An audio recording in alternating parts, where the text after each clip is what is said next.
Meu nome é Tiago Schmidt, fui convidado pela direção do Centro Joana d'Arc, do meu irmão José Roberto, a fazer um estudo para vocês no dia de hoje. Eu vou falar de um tema hoje que é erro e redenção, um olhar muito pessoal, pegando alguns exemplos de estudo, né, sobre a lei de causa e efeito e, principalmente, a responsabilidade que nós, como espíritas, temos sobre essa lei. A partir do momento em que a gente está ciente da lei de causa e efeito, temos uma grande responsabilidade, temos um grande desafio. E é por esse desafio que eu quero começar a lei de causa e efeito, sob essa perspectiva do espiritismo e principalmente do trabalhador espírita, né? E minha primeira reflexão, eu queria refletir isso junto com vocês todos, né? Por que é tão difícil ser espírita? Vocês podem até contra-argumentar, falando, não, Tiago, o espiritismo é a religião mais fácil, mais palatável, mais tranquila da gente entrar, enfim, mais fácil de se entender. E eu quero fazer algumas ponderações para refletir se realmente é tão simples assim. Porque por tudo que eu tenho estudado nos meus últimos anos, eu tenho entendido o quão dura é a missão de ser um espírita nesse planeta. Imagino que seja em todos os outros. E eu quero começar esse fio a falar desse assunto. Eu quero pontuar e ilustrar esse assunto com 3 subtemas. Primeiro, não temer a morte. Segundo, entender a dor como um degrau de evolução. E em terceiro, ser juiz de si mesmo. E com esses 3 temas, eu quero construir essa reflexão da dificuldade que todos nós sentimos, temos, vivemos todos os dias, da nossa dificuldade em ser espíritas. Espíritas de fato, espíritas de trabalho, não espíritas de nome, né, mas espíritas genuínos, trabalhadores da seara cristã do espiritismo. E eu quero, então, começar por esse primeiro assunto de não temer a morte, como ensinou Eurípides Barçanufo. Eu quero pegar o exemplo desse grande missionário espírita, que foi Eurípides Barçanufo, que dá nome ao centro dentro do qual eu me constituí um espírita. Eu nasci em berço espírita e minha mãe sempre foi uma trabalhadora muito atuante do Centro Eurípides Barçanufo. Então eu ouço essa história há muitos e muitos anos e eu quero utilizá-la aqui como nosso objeto de estudo nesse momento. E para isso eu peço licença a vocês para ler alguns tópicos. Eu até pensei em projetá-los no slide, mas eu achei que fluiria melhor se eu os lesse para vocês aqui numa folha que eu tenho à parte. E eu quero falar um pouquinho sobre Eurípides. Aos 22 anos de idade, Eurípides, ele ocupava 5 posições de altíssima responsabilidade na cidade de Sacramento. Ele era professor, diretor do Liceu Sacramentano. Ele era vereador aos 22 anos, estimulado por seu pai, inclusive, que disse que ele era muito mais popular e tinha muito mais carisma que o presidente da Câmara de Sacramento naquela época. Ele era também jornalista e, como ele ainda era católico, ele também acumulava uma outra função, que ele era secretário da Irmandade São Vicente de Paulo, também conhecida como Conferência de São Vicente de Paulo. Tudo bem. Isso tudo com 22 anos, ele nasceu em 1880, então isso em 1902. Bom, depois dessa data, ele fundou o Grupo Espírita Esperança e Caridade, em 1905. Ele começou a realizar reuniões mediúnicas doutrinárias mas ele sempre prestava auxílio aos necessitados. E um dos maiores auxílios que ele prestava ao longo de toda a sua vida era o de cura. Ele se tornou meio que um médico. Ele era autodidata, não tinha diploma de medicina, ele era um curandeiro. Ele trabalhava curando os doentes e aflitos, além de tudo. Então, ao longo de toda a sua vida, a partir dos 25 anos, ele começou a fundar várias farmácias, né? Ele tinha farmácias homeopáticas e alopatas, na cidade de Sacramento, enfim. E ele construiu a sua história, a sua missão e a sua vida executando essa tarefa super importante de cuidar dos doentes. E tem um fato, e eu quero começar nesse ponto de não temer a morte. O espírita, ele tem uma obrigação fundamental, é até um contrassenso, você se considerar um espírita e temer a morte, seja por Covid, seja por qualquer causa.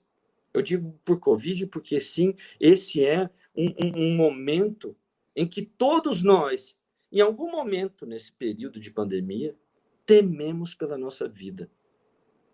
Será que isso realmente é ser espírita, um espírita genuíno? Ele teme morrer, sabendo de tudo que a gente sabe.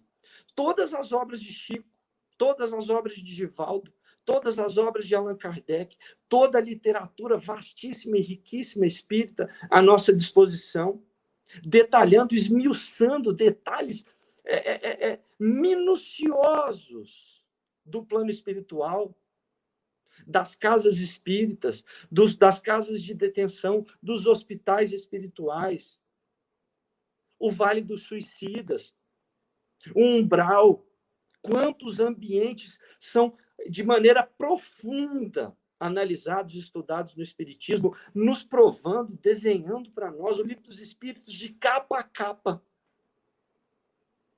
É um ensinamento, é uma carta aberta à vida invisível, que é a verdadeira vida.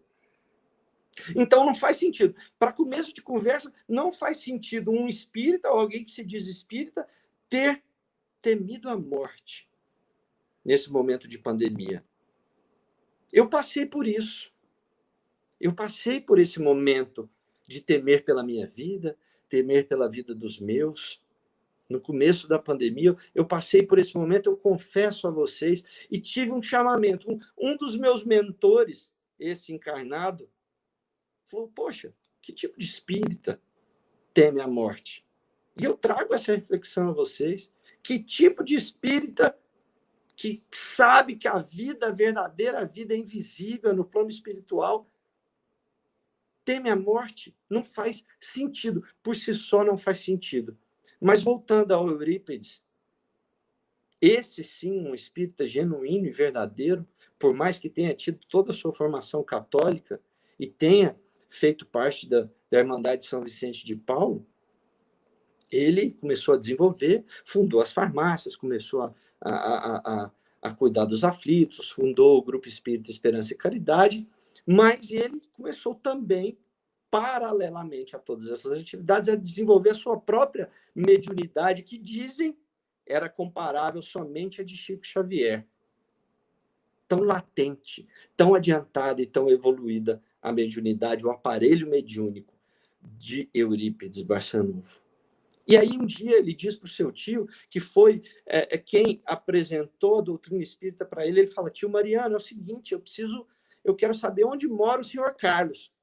Do nada. E aí o tio respondeu, ele mora longe da cidade, ele mora afastado, porque ele é leproso, ele tem lepra. Então ninguém se atreve a visitá-lo, todo mundo quer manter o Carlos isolado do convívio, para não contrair. Ele falou, pois é, mas eu preciso visitar, porque faz 3 dias que ele não se alimenta, que ele não se hidrata. Eu preciso ir lá salvar a vida dele. Ele está 3 dias sem comer e beber nada. A gente tem que visitar ele agora. Imagine se passou pela cabeça um segundo de Eurípides o medo de pegar lepra e morrer. Esse é o espírita genuíno, e por isso é tão difícil ser espírita. Eu me coloco no lugar dele e falo, poxa, será que eu teria essa grandeza? Será que alguns de nós, ou quantos de nós teriam a grandeza de pensar, eu preciso dar passe nos pacientes lá no leito com Covid? Com certeza, se eu aplicar um passe, a magnetização, utilizar o recurso do passe, será que ele não vai ter pelo menos um alento? É buscar a caridade, independentemente da sobrevivência. Esse é o nível do espírito, dos exemplos do espiritismo que nós temos. É por isso que eu questiono a mim mesmo e a todos vocês que me dão licença de entrar agora nos seus celulares, nos seus computadores, nos seus lares.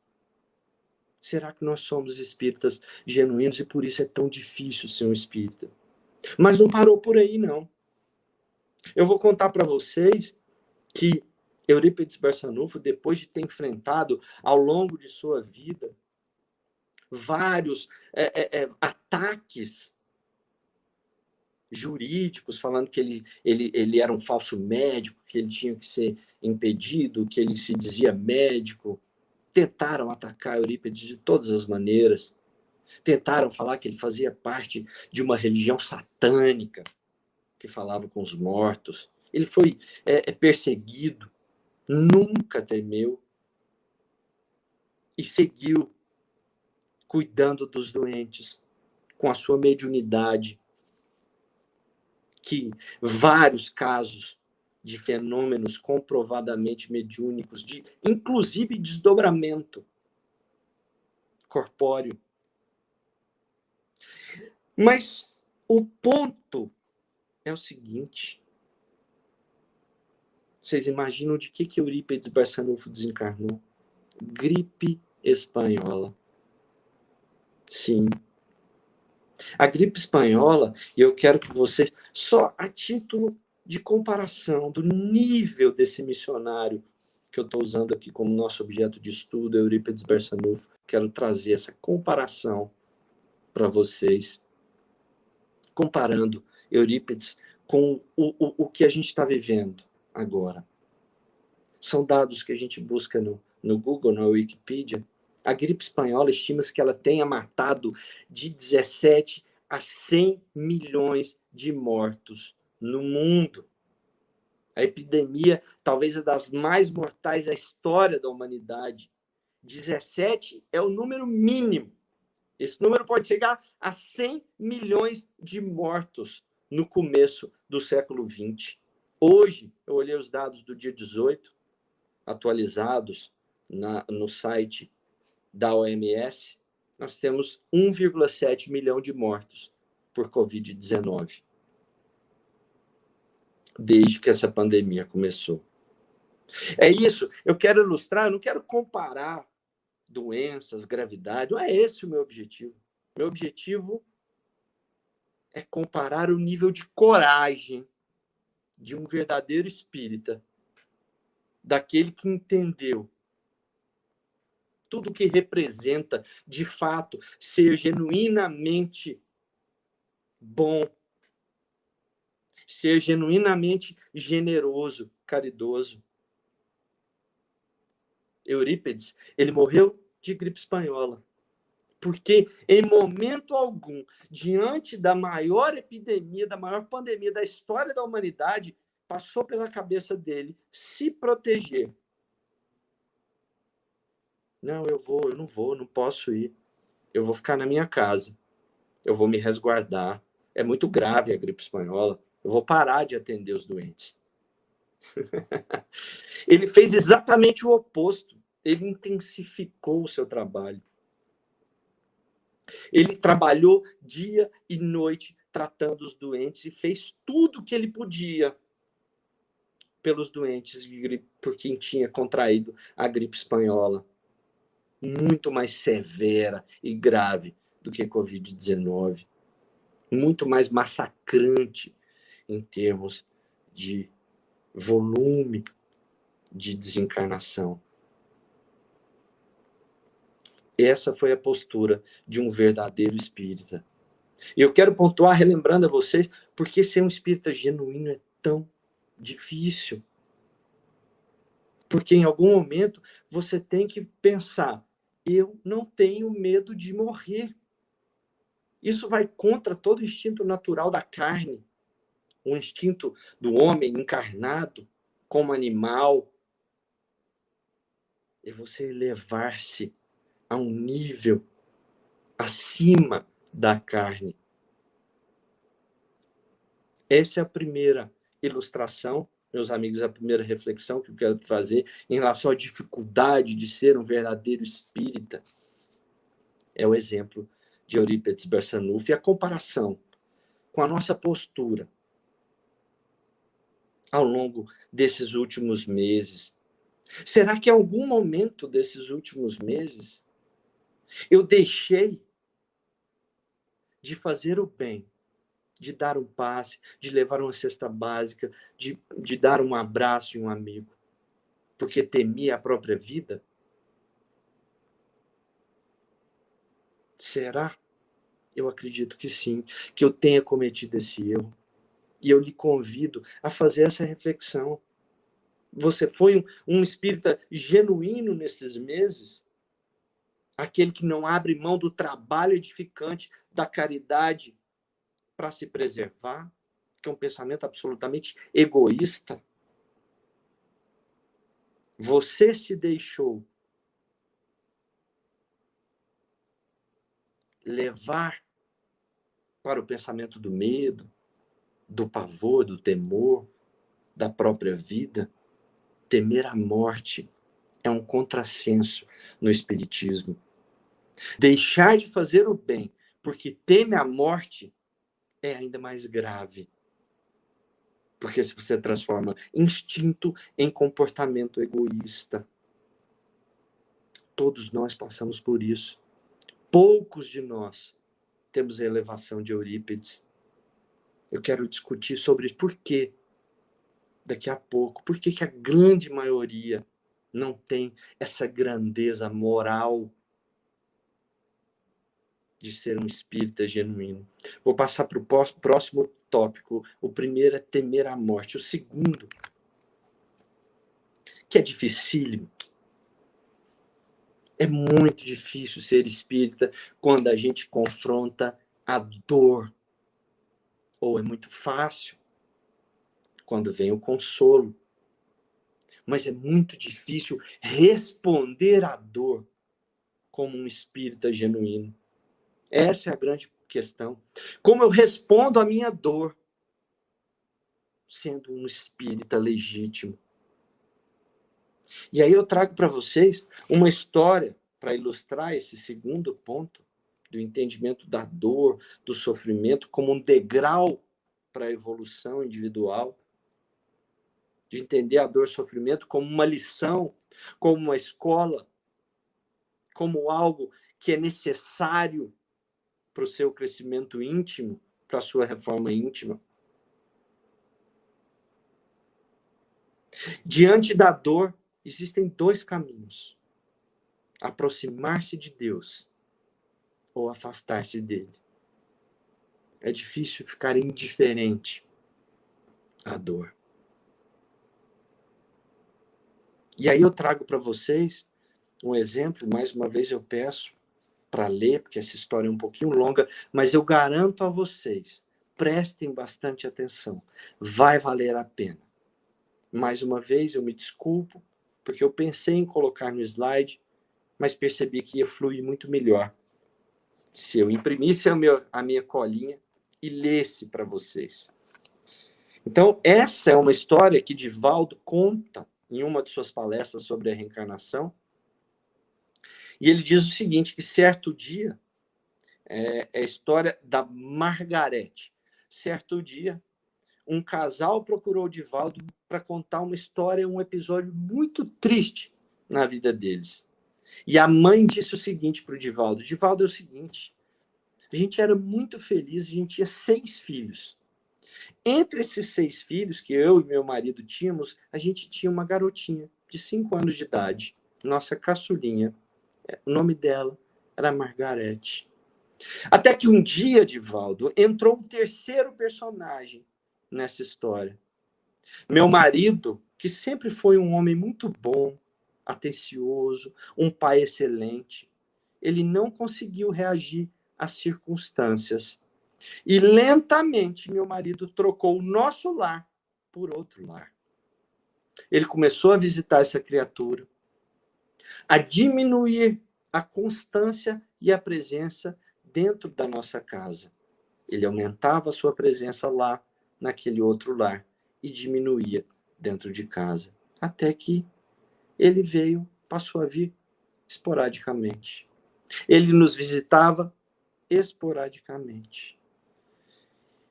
E a Margarete, essa menininha de 5 anos, que amava o seu pai, era grudada nele, com um tamanho que ela começou a murchar. De repente, ela ia murchando, ela foi murchando, se retraindo, como uma flor que perde a vida. 1 ano se passou terrível, ela conta, até que eles começaram o processo de desquite. A mãe tentava contornar, falar com a Margarete: minha filha, não fica assim, ele vai continuar sendo seu pai. Mas nada resolvia. Ela chorava, chorava, e não dizia nada. E quando o pai chegava, nas raras ocasiões, o pai pegava nas mãos da Margarete, vendo a tristeza dela, o brilho que se esvaía dos seus olhos, e dizia assim para a filha, ele dizia: meu bem, quando você crescer, quando você compreender o mundo e souber de todas as coisas duras da vida, se não puder perdoar alguma coisa má, pelo menos desculpe, tá? Você me promete? E ela respondia, tímida: prometo, papai, prometo que eu desculpo. E ela não cansava de implorar para que o pai voltasse a dormir em casa. No tormento em que se debatia nos conflitos de consciência, o pai começou a iniciar um retorno. Aos poucos, ele ia ao sábado, dormia, ia embora no domingo, depois já ia almoçar no meio de semana e fez a viagem de volta ao lar depois desse processo. Ele chegou para a mãe, pediu perdão por tudo que ele fez, pela traição, pelo erro. A mãe perdoou, ela aceitou. O pai pediu a permissão para voltar e a mãe disse tudo bem. Então, quando tudo estava voltando ao normal, num belo dia, que não terminou tão belo, Margarete sumiu. Foi para a escola e desapareceu. Procuraram em todos os lugares, de hospitais à rodoviária, casa de amigos. Ninguém encontrava Margarete. 1 semana depois, algumas crianças foram brincar no matagal e encontraram o corpo da pequena Margarete, já em estado de putrefação.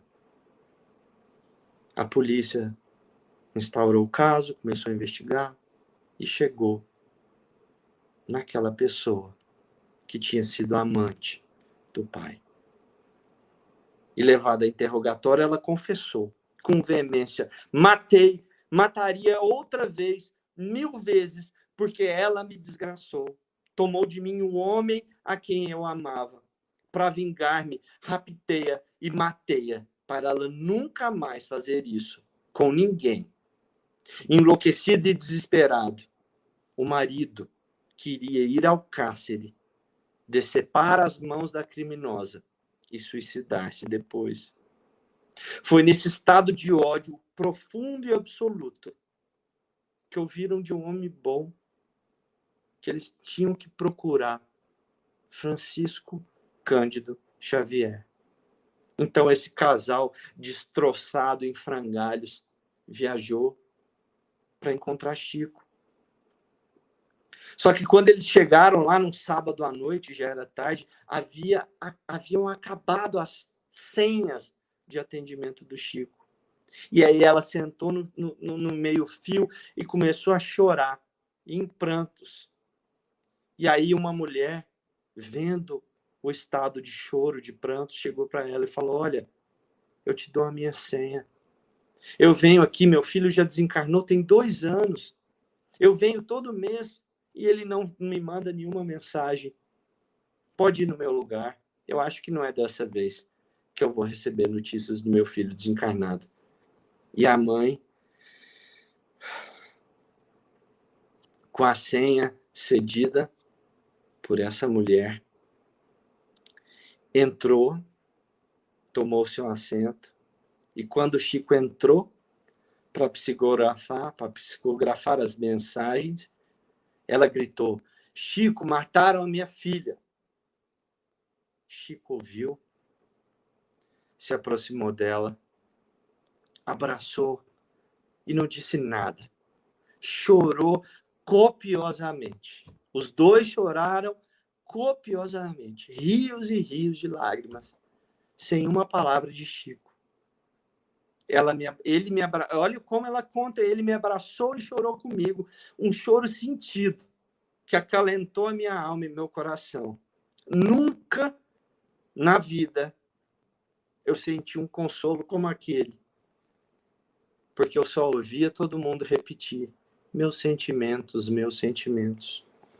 Quando ele abraçou e chorou comigo, as lágrimas dele acalentaram meu coração e uma paz infinita invadiu minha alma. Depois desse encontro, Chico começou a psicografar, começou os trabalhos, e aí ele começou a ler as cartas. A primeira carta da noite que ele leu era daquela mulher que cedeu a senha para que essa pudesse entrar. E o filho dela disse o seguinte na carta: minha querida mãe, eu ainda não tinha condições de vir até aqui, mas o seu gesto de caridade com a nossa querida irmã, cedendo a ela a senha, deu-nos a oportunidade de aqui estar, sendo trazido e amparado por estes bons enfermos que cuidam de mim. A segunda carta foi a carta da pequena Margarete, que ela dizia o seguinte: mãe, eu vim trazida pela minha vovozinha, a vovó Felicidade. E na mensagem ela dizia: mãezinha, meu querido papai, eu vim para dizer-lhes que estou viva. Se alguém pensou em me magoar, não conseguiu, papai. Não sei explicar a vocês como tudo aconteceu. Eu me recordo que saía do jardim de infância quando uma pessoa me chamou. Segurou-me, me fez entrar no carro. Eu não sei o que aconteceu, mas ninguém me magoou. Não fiquei triste, papai. Não fique triste, papai. Eu não senti nada. Só saudade. Eu dormi. Se cortaram o meu corpo, fizeram algum mal, eu soube depois. Eu não vi nada. Eu dormi e acordei quando a vovó Felicidade me acarinhava, pedindo que eu acordasse. Eu perguntei o que fazia ali e perguntei por vocês. Ela me explicou que não poderia vê-los por enquanto, porque eu estava no hospital recebendo tratamento. Chorei muito com saudade de vocês. Citou o nome dos irmãos na carta. Naquele momento, entrou uma moça bonita, bem vestida, parecendo professora, que se apresentou dizendo ser tia Lídia, irmã da mamãe, dizendo estar ali para substituí-la. Foi então que ela me contou que também estava morta. Depois, pediu que eu dormisse. Eu voltei a dormir e, quando acordei, a titia e a vovó me disseram que vocês estavam sofrendo muito. Eu pedi para vê-los, para abraçá-los e vi você com ódio, pai. Paizinho, você se lembra do que você mesmo me dizia? Se não puder perdoar, pelo menos desculpe. Paizinho, desculpe. Ninguém nos fez nenhum mal. Eu tinha que voltar para cá e voltei. Mas nunca mais nos separaremos. Vovó está dizendo aqui que devemos perdoar. E se não pudermos, temos o dever de desculpar. Voltarei outro dia, papai. Eu vim pedir-lhes que desculpem. Paizinho, até já. Mamãe querida, você é mãe. Me compreende melhor. Portanto, perdoe. Procure por nossa irmã que tirou minha vida. Visite-a na prisão e lhe dê o livro Evangelho segundo o Espiritismo. Ela também sofre, mamãe. Ela beija-os sempre. Beijos a sempre sua, Margarete. E aí a mãe conta que deu as mãos com o pai, que eles sentiram um amor profundo, ficaram muito emocionados, voltaram para casa. E aí ela completa dizendo o seguinte: é ainda muito difícil perdoar, mas pelo menos a gente está tentando desculpar, como eu poderia perdoar aquela que tinha tirado de mim o meu maior tesouro. Depois de um certo tempo, eu fui até a prisão para encontrá-la. Um misto de raiva e ódio invadiu minha alma. Olhando em seus olhos, eu pude sentir as palavras da minha pequenina filha, e uma paz invadiu minha alma e me falou: me perdoe, por favor. Eu estava cega de ciúmes, e eu ainda não estava preparada para perdoá-la. Disse-lhe apenas para pedir perdão a Deus, e lhe entreguei o livro que minha pequena Margarete havia me falado para trazer, o Evangelho segundo o Espiritismo. Saí dali chorando. Eu não tinha condições de perdoar, mas dei o primeiro passo, que foi o de não condenar. Essa é a nossa história. Desculpar. Desculpar. Tirar a culpa. Disse Jesus, segundo o Evangelho de Mateus, capítulo 6, versículos 14 e 15. Se perdoardes aos homens as faltas que cometeram contra vós, também vosso Pai Celestial vos perdoará os pecados. Mas se não perdoardes aos homens quando vos tenham ofendido, vosso Pai Celestial também não vos perdoará os pecados. A gente vai entender um pouquinho que o perdão de nós mesmos e o juízo de nós mesmos somos nós. E a gente entende isso com o Espiritismo. Mas antes, para concluir esse ensinamento da dificuldade de ser espírita, porque o espírita genuíno, ele compreende a dor como oportunidade para evoluir. O perdão, eu sou pai de 3 filhos. Essa história, quando você se imagina tendo que perdoar, porque você sabe que a sua filha não morreu, que ela está viva, que ela está bem, que você vai encontrá-la em alguns anos, você entende que uma encarnação é uma gota no oceano da eternidade, da existência do espírito. Você entende por que é tão difícil ser espírita. Quantos de nós teriam essa grandeza do perdão? Como é difícil perdoar. Como é difícil, como espírita, enxergar esse episódio e tudo de mal que lhe aconteça como lição, como oportunidade de crescer, de se aproximar de Deus. Quantos de nós, nessa mesma posição, não teriam seguido o caminho oposto? O caminho da sombra, da vingança, do remorso, do sentimento, de ódio, de raiva, de revolta, de ela tem que pagar o que ela fez com a minha filha. Entender a dor como degrau evolutivo é um dever do genuíno espírita, entre os mais difíceis de todos. O terceiro ponto que eu trago para vocês sobre a dificuldade de ser espírita é ser juiz de si mesmo. A gente acabou de falar disso. Nós acabamos de citar um trecho do Evangelho de Mateus, que ele diz, com todas as letras: vosso Pai Celestial também não vos perdoará os pecados. O Pai sempre perdoa. O Espiritismo nos abre uma outra leitura sobre essa questão, totalmente diferente. O Espiritismo nos ensina, através de toda a sua vasta rede de conhecimento, que quem é responsável por determinar a nossa punição somos nós mesmos. O Espiritismo nos ensina que, por isso é tão difícil, comparando com outras religiões, por isso é tão difícil ser espírita. Porque você entende que tudo que lhe acontece, por algum motivo, a responsabilidade é sua. Não é de Deus, não é providência divina, não é o destino, não é o que tinha. Não. É causa e efeito. Foi você que determinou aquela prova. E aí a gente aprende a ser juiz de si mesmo, e a história que eu trago é de Mário Sobral e Camilo Botelho, para ilustrar esse terceiro ponto da dificuldade plena de ser um espírita genuíno. Não só aquele que frequenta o centro, porque estou me sentindo carregado essa semana, eu vou lá tomar um passe, vou ficar leve. Não é ser espírita isso, né, meus irmãos?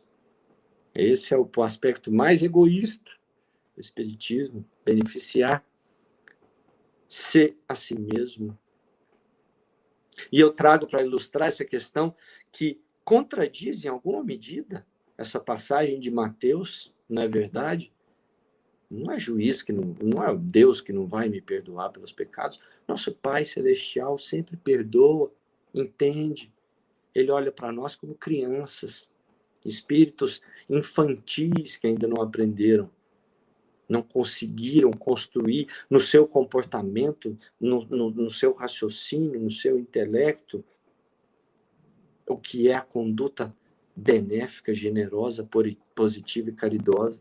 Claro que Deus nos perdoa, mas somos nós os responsáveis por determinar o nosso castigo, o nosso inferno, como retratado no livro Céu e Inferno, né? Como é que nós vamos pagar todo o mal que nós fizemos e todo o bem que nós deixamos de fazer, como nós citamos agora, no caso da pandemia? Como é que nós vamos nos retratar diante da luz do mais alto? E aí eu trago esse caso através do estudo do livro Memórias de um Suicida. Eu estudei esse livro recentemente, confesso a vocês, um dos livros dentro de toda a literatura espírita que mais me impressionaram. Da médium Ivone Pereira, pelo espírito Camilo Cândido Botelho. Esse livro é fácil de encontrar, se não me engano tem na Amazon, enfim. Leiam. E eu vou dar um outro conselho, além de lerem, ouçam no YouTube o audiobook. Porque esse é um livro cujo audiobook é extremamente bem feito, locutores profissionais, a ambientação dos lugares, dos espaços, dos acontecimentos é perfeito. Eu fiz as duas coisas. Aconselho a vocês que façam. Fecha parênteses, vamos então para o nosso exemplo de ser juiz de si mesmo.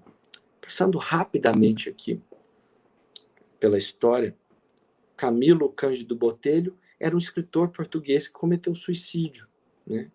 Então a gente ouve a história desses personagens portugueses, todos portugueses, e todos cometeram suicídio, que vivem toda a jornada de recuperação de um espírito suicida.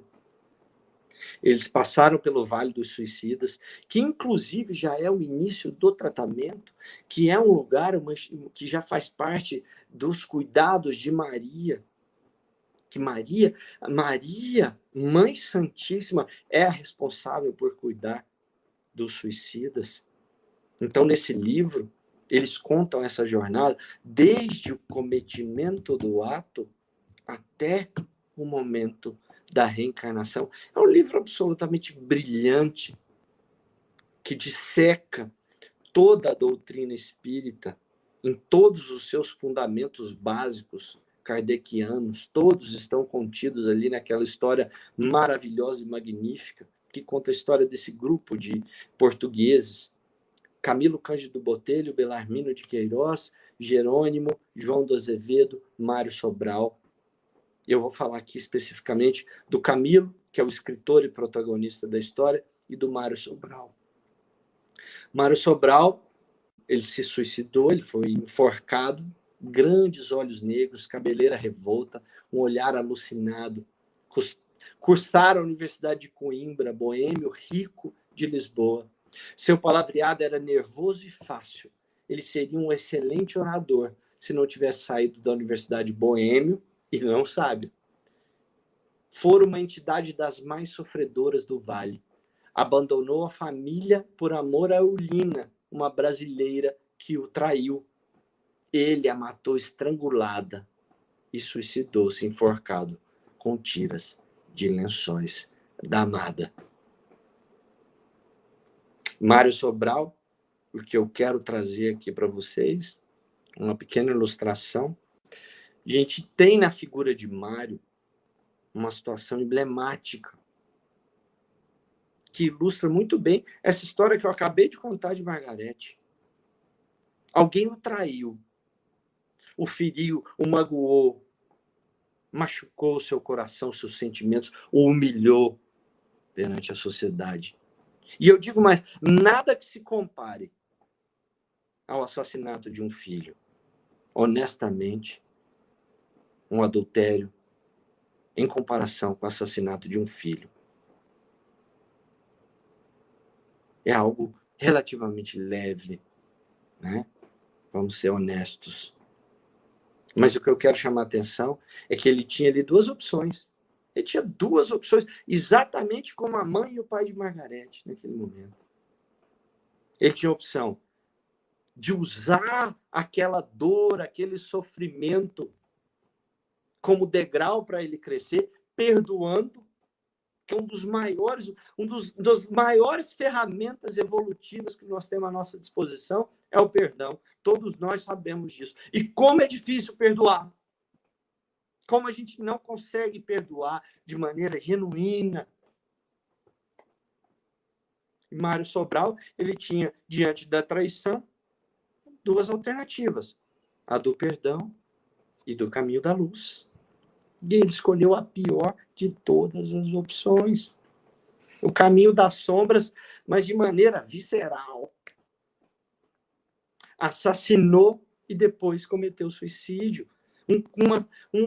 Uma falta dupla contra as leis de Deus. Uma dupla falta. Não satisfeito em cometer o homicídio, cometeu o suicídio. Pois bem, vocês devem imaginar, como bons estudiosos espíritas, a jornada de sofrimento, como ele se enforcou, mesmo depois de morto, o perispírito continua sentindo os efeitos. Outros que tinham dado um tiro no ouvido sentiam, escorria, sangrava ainda, enfim, todos os sintomas físicos ainda repercutem quando você está nesse nível pesado de vibração próximo da matéria. E Mário Sobral, em algum momento, quando ele foi começando a entender que ele foi resgatado no Vale dos Suicidas, que ele foi levado para um hospital, que é uma casa de detenção também. É uma casa, sim, existem casas de detenção no plano espiritual, meus irmãos, voluntárias. Que também são hospitais, são bibliotecas, são centros de tratamento. Como uma casa de detenção deveria ser. Então, ele começa a sentir, a partir do momento que ele entende que ele é juiz de si mesmo, que ele começa a sentir toda aquela culpa, que o arrependimento começa a pesar sobre o seu coração. Ele começa a sentir que as mãos estão sumindo, e aí ele compreende, como juiz de si mesmo, que uma das maneiras de começar a sua jornada de redenção depois desses erros gravíssimos era encarnar sem as mãos. As mãos que foram responsáveis pelo assassinato da ex-companheira. Ele que determinou, foi um sentimento dele próprio. E aqui eu já vou abrir assunto para um tema que eu vou falar daqui a pouco para a gente concluir. Como é difícil você perceber e entender essas provas quando você está encarnado. Aí a gente vai para o plano espiritual, baixa toda aquela consciência, o entendimento. A gente vê que a verdadeira vida é a vida invisível, que o plano espiritual tem essa dinâmica. A gente compreende, a gente tem contato com os espíritos iluminados que vêm nos ensinar as lições. A gente fala, pronto, eu tenho que ir sem as mãos. Mas depois que a gente encarna, parece que a gente esqueceu tudo. Toda a grandeza espiritual, toda a consciência espiritual. É claro, não estou falando aqui do véu do esquecimento das vidas passadas, não é esse, mas parece que a gente perde o ímpeto de ser bons. Não no caso de Mário, não nesse caso, eu vou falar daqui a pouco sobre isso, eu vou me aprofundar nessa questão. Sobre Mário, quero dizer o seguinte, ele traçou o seu plano encarnatório dessa maneira. Sem as mãos, pobre, totalmente diferente da vida anterior que ele havia tido. Então a gente entende, esses dias mesmo eu vi alguém, um ateu, me perdoem, eu lembrei disso, eu acho importante a gente falar sobre isso. Eu vi um ateu numa rede social falando, se Deus existe, por que tem gente que passa fome na África? Você vê que a completa ignorância sobre as ferramentas de evolução humana, sobre a importância da dor, a importância do sofrimento, de como Deus utiliza, e o plano espiritual e o mais alto, de maneira geral, utiliza todos os elementos e ferramentas para que a gente possa evoluir, mesmo aquelas que pareçam cruéis, que pareçam más, que pareçam injustas, não existe injustiça no reino de Deus. Porque muitas vezes somos nós que nos determinamos a passar por aquela provação da pobreza extrema, da falta das mãos, porque nós somos os juízes de nós mesmos. E Mário Sobral determinou que ele viesse sem as mãos. Camilo, o outro exemplo dessa história, foi visitar, porque Camilo foi o último a encarnar, depois de todos esses companheiros. Eu não quero estragar, dar nenhum spoiler, porque o livro realmente é sensacional. Eu quero que vocês leiam com o mesmo entusiasmo, com o mesmo vigor, com o mesmo impacto emocional que ele me causou. Eu quero que eles causem em você. Então, não vou me aprofundar nesses spoilers, mas Camilo entendeu do jeito mais cruel por que ele tinha ficado cego. Camilo suicidou-se porque ficou cego. E como ele tinha tido uma infância pobre, tinha crescido na vida e era escritor, muito vaidoso, ele falou, isso é uma humilhação para mim, essa falta de visão, essa cegueira, meus inimigos, meus adversários não podem me ver assim, a sociedade não pode me ver assim. A vaidade levou ao seu suicídio e à sua perdição. E Camilo, então, naquele momento em que ele cometeu esse suicídio, por revolta, por raiva, porque estava cego, quando ele chegou lá no plano espiritual, na instituição em que ele foi levado para que pudesse ser tratado e ter todo o entendimento, e aí é muito fácil a gente ter um entendimento no plano espiritual, né? É tão difícil aqui encarnado e tão fácil lá. Ele percebeu, quando ele viu o motivo pelo qual ele tinha se tornado cego, ele ficou simplesmente apavorado. Ele falou, eu não acredito que eu fui capaz de cometer tamanha atrocidade. E quando ele entendeu tudo, ele mais uma vez programou na sua encarnação futura a cegueira. E ele planejou uma encarnação em que ele ficaria cego aos 40 anos e viveria até os 60 anos de idade. Ele passaria 20 anos da sua vida cego. Agora, se ele conseguiu cumprir ou não conseguiu cumprir, nós sabemos, ele deve estar encarnado agora. pelo tempo do livro, ele provavelmente deve estar encarnado, provavelmente deve estar à beira ou no momento de ficar cego. Mas ele, e não Deus, foi quem determinou o seu próprio castigo, a sua própria provação. Por isso que, mais uma vez, é tão difícil ser o espírita genuíno.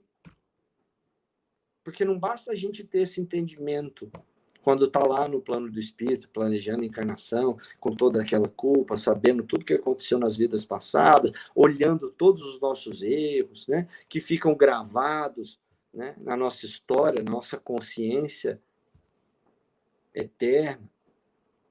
Ah, não, eu fui muito ruim, então eu preciso... Quando a gente encarna, muda tudo. E é sobre isso que eu quero falar nesse próximo slide com vocês. A gente já entendeu, já refletiu. E como espíritas, é bom que a gente entenda isso. A carne é o nosso grande desafio. A gente tem que aproveitar a oportunidade de ser bom. É agora. A gente não pode deixar escapar essa bênção chamada encarnação nas nossas vidas. Tem que lutar todos os dias, sem parar, esses conflitos internos. Eu fiz todo o bem que eu podia ter feito. Eu senti medo de morrer. Eu estou olhando toda a dor que é colocada no meu caminho como oportunidade, como lição. É aqui. É, ó, carne, pele, osso. A carne é um grande fardo. A carne dificulta tudo. E quando a gente entende toda a doutrina e tem uma visão holística sobre ela, você entende que você só consegue se regenerar encarnado. Você desencarnou, entendeu, olhou para trás, viu todo o mal que cometeu. André Luiz, por exemplo. André Luiz desencarnou, viu que tinha sido boêmio, enfim, passou pelo umbral, foi chamado de suicida involuntário, né? Exagerou na bebida, na comida, no charuto, na vida boêmia, nos bordéis. E aí chegou no plano espiritual, entendeu tudo aquilo, foi para nosso lar, depois de ter passado pelo umbral, entendeu a importância de tudo, começou a praticar o bem, começou a trabalhar, foi trabalhar. Em algum momento, ele vai ter que reencarnar. Porque não basta ele ter se reformado no plano espiritual, ter trabalhado no plano espiritual, ter feito todo o bem que ele fez no plano espiritual, todo o trabalho edificante que ele fez por lá. Não é suficiente. É preciso voltar em carne e cumprir a sua missão. E se regenerar. E ele vai ser juiz dele mesmo. Ele vai determinar: eu tratei muito mal o meu corpo. Eu fui um péssimo marido. Quais são as provas que eu tenho que atravessar com bom humor, com generosidade, para deixar quite a minha dívida? Para suprimir todos os meus erros. Então, não basta ser bom no plano espiritual. É preciso ser bom, evoluir, encarnado. Estamos aproveitando tudo que podemos nessa encarnação? Ou vamos chegar lá depois e falar: nossa, quantos erros, agora vou ter que voltar de novo, fazer de novo. Como espíritas, nossa função é combater diariamente as fraquezas da carne, principalmente em tempos de transformação planetária. Como espíritas, obviamente, é nossa obrigação entender que a gente está vivendo esse momento de transformação planetária. Nós sabemos, muito já nos foi relatado em relação a esse momento importantíssimo que o planeta está se transformando em um planeta de prova e expiação para um mundo de regeneração. No planeta de prova e expiação, o mal ainda é predominante, no mundo de regeneração, o bem ainda é predominante. E aqui eu trago para vocês uma reflexão que vai além da reflexão normal, se me permitem.